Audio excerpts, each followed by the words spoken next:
बार गर्मी कुछ ज्यादा ही पड़ रही थी। सूरज की तेज किरणों ने पूरे जंगल को तपते हुए रेगिस्तान जैसा बना दिया था। जंगल के अधिकांश पेड़ पौधे सूखने लगे थे। हरी भरी घास पीली पड़ चुकी थी और कई छोटे तालाब तथा नदियां भी सूख गई थीं। चारों ओर उदासी और वीरानी का माहौल था। जंगल के जानवर और पक्षी पानी की कमी के कारण बहुत परेशान थे। उसी जंगल में एक कौवा रहता था। एक दिन उसे बहुत तेज प्यास लगी। वह पानी की तलाश में आसमान में ऊंचा उड़ने लगा। वह एक जगह से दूसरी जगह जाता रहा, लेकिन उसे कहीं भी पानी नहीं मिला। उसने सूखी नदी देखी, सूखा तालाब देखा और कई पुराने कुओं के पास भी गया, पर हर जगह निराशा ही हाथ लगी। लगातार उड़ते उड़ते कौवा थक गया। उसकी प्यास बढ़ती जा रही थी। उसने सोचा, यदि मुझे जल्दी पानी नहीं मिला तो मेरी हालत बहुत खराब हो जाएगी। लेकिन उसने हिम्मत नहीं हारी और पानी की खोज जारी रखी। कुछ दूर उड़ने के बाद उसे एक पुराना बगीचा दिखाई दिया। बगीचे में एक बड़ा पेड़ था और उसके नीचे एक मिट्टी का घड़ा रखा हुआ था।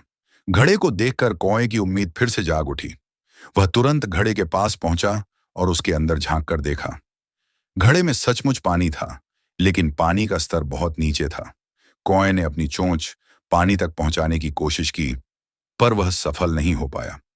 उसने कई बार प्रयास किया, लेकिन हर बार उसे निराशा ही मिली। अब वह सोच में पड़ गया। कुछ देर तक वह घड़े के आसपास घूमता रहा और कोई उपाय खोजने लगा। तभी उसकी नजर पास में पड़े छोटे छोटे कंकड़ों पर पड़ी। अचानक उसके मन में एक विचार आया। उसने सोचा, यदि मैं इन कंकड़ों को घड़े में डालूं तो शायद पानी ऊपर आ जाए। कौवे ने तुरंत काम शुरू कर दिया। वह एक एक करके कंकड़ उठाता और घड़े में डालता जाता। यह काम आसान नहीं था। उसे कई बार उड़कर कंकड़ लाने पड़ते थे। धीरे धीरे घड़े में कंकड़ों की संख्या बढ़ने लगी और पानी ऊपर उठने लगा।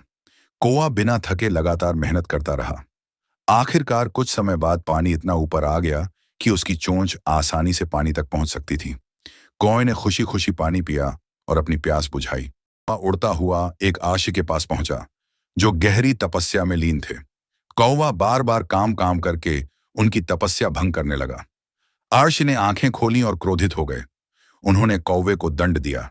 कौवा नीचे गिर पड़ा। और इससे हमें क्या सीख मिलती है कि ज्यादा गांड मस्ती ना करिए, बारिश का इंतजार करिए।